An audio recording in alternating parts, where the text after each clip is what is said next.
Une histoire vieille de 3200 ans. Ça fait 3 mois que Moïse a sorti le peuple qui était en captivité en Égypte. Ils étaient au nombre de 600 000 personnes. Et voilà, qui suivent Moïse. Ils sont dans le désert. Une quantité de personnes à gérer. Mais comme par habitude, Dieu, ça fait plusieurs fois qu'il parle avec Moïse. Dieu lui parle de bouche à oreille. Et une fois de plus, Dieu s'adresse encore à Moïse. Ils sont dans le désert du Sinaï.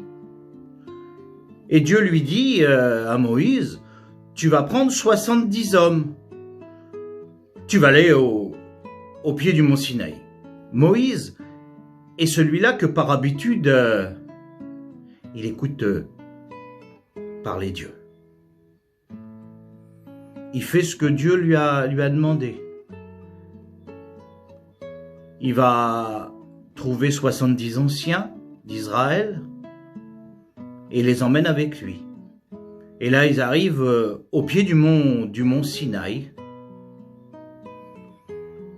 Et voilà que Dieu leur fait apercevoir, du haut de la montagne, sa gloire. Ils sont là, en magnificence, devant cette présence qui est sur le haut de la montagne. Il se passe la journée, il se passe la nuit.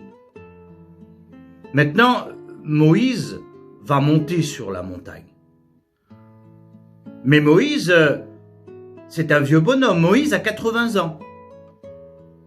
Le mont Sinaï fait 2285 mètres d'altitude. Donc ce n'est pas une petite affaire pour le gravir. Mais avec lui, il y a Josué. Josué est tout le temps avec Moïse.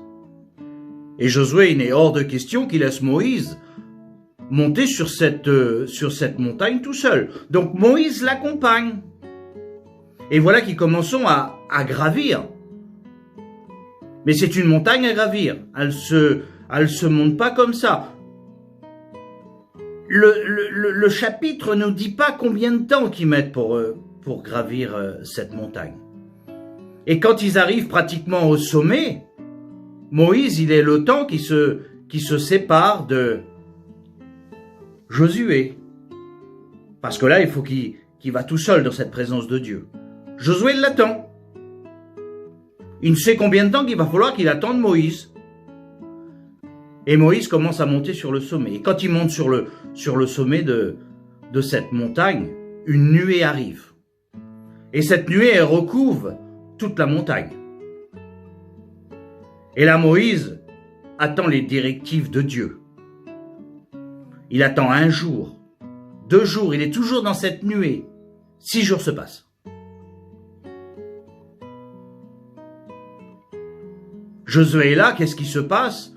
On n'écoute plus parler de Moïse. Moïse est toujours à l'attente du mot de l'Éternel. Et le 7e jour,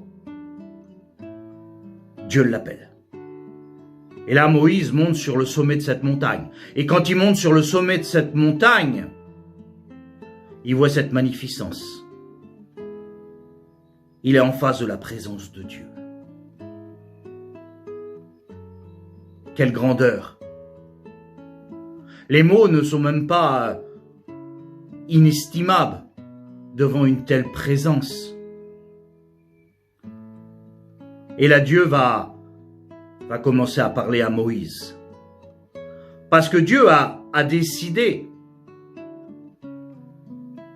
d'être avec le peuple, que sa présence accompagne le peuple. Pour ça, Dieu a besoin d'un endroit. Dieu veut un tabernacle. Dieu ne s'adresse pas à n'importe qui. Il s'adresse au libérateur du peuple, à celui-là qui avait été choisi. Mais aussi à Moïse qui a une grande instruction. Moïse a été élevé dans le palais du Pharaon. Et là, il va lui donner des instructions. Il va lui donner des ordres. Il va lui dire comment le tabernacle doit être fait. De quelle dimension. De quelle matière. Le parvis, comment il doit être dressé. Comment il doit être fixé. Et à chaque fois que Dieu lui donne une directive, le plan se grave sur la montagne.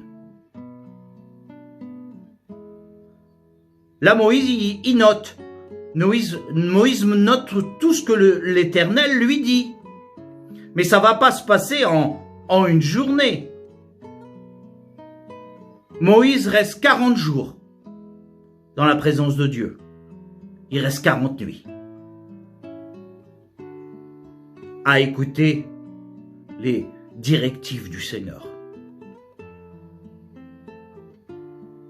Et il lui dit de quelle grandeur ça doit être fait, de quels matériaux, de quelle peau d'animaux, de quel bois. Maintenant, il y a les instruments. Il lui donne la dimension. Et à chaque fois, le plan se met sur la montagne et Moïse note.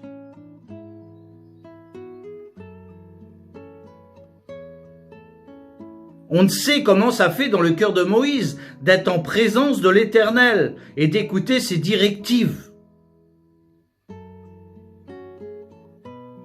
Mais Moïse a été choisi par l'Éternel. Et là aussi, il lui dit qu'il faut des hommes, des sacrificateurs. Mais Dieu les choisit lui-même. Il dit quels sont les hommes des tribus qu'il va vouloir en sacrificateurs. Maintenant, il faut qu'ils aient une habit spécifique, avec un tissu spécifique. Le Seigneur donne toutes les directives à Moïse. Et Moïse note comment les tuniques doivent être faites, avec quelle matière, quelle couture. Selon les sacrificateurs, ils vont avoir des pierres précieuses sur leurs vêtements, avec des couleurs différentes, pour chacun des sacrificateurs. Et l'Éternel donne. Moïse note. Parce que c'est la demeure que Dieu va résider parmi le peuple. Et là, on s'aperçoit que une fois que tous ces jours sont passés et que Moïse a pris toutes ses notes, c'est pas fini. Parce que l'Éternel aussi va donner des commandements. L'Éternel, avec son doigt, va graver sur la pierre 10 commandements. Il va les graver devant et derrière. Et comme la gravure a été terminée par le doigt de Dieu, Moïse prend cette table de la loi. Moïse, c'est quelqu'un qui est transfiguré. Il a resté 40 jours et 40 nuits en présence de l'Éternel. On ne sait combien ces plaques pesaient de poids. Moi, je ne le sais pas toujours.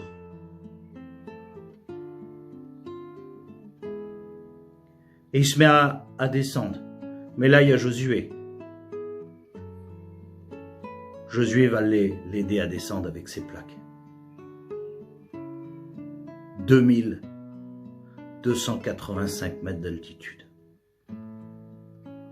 Et là, tout fièrement, Josué avec Moïse vont descendre dans le bas de cette montagne. Quel récit grandiose. Pourtant, 3200 ans s'est passé. Et ces 10 commandements sont toujours d'actualité pour l'humanité. Si tu veux retrouver ce récit, il y a une grande lecture à faire. mais tu vas trouver des précisions merveilleuses qui peuvent être données que par l'Éternel. Tu vas regarder dans Exode, chapitre 24, jusqu'au chapitre 32. Et je te dis, bonne lecture.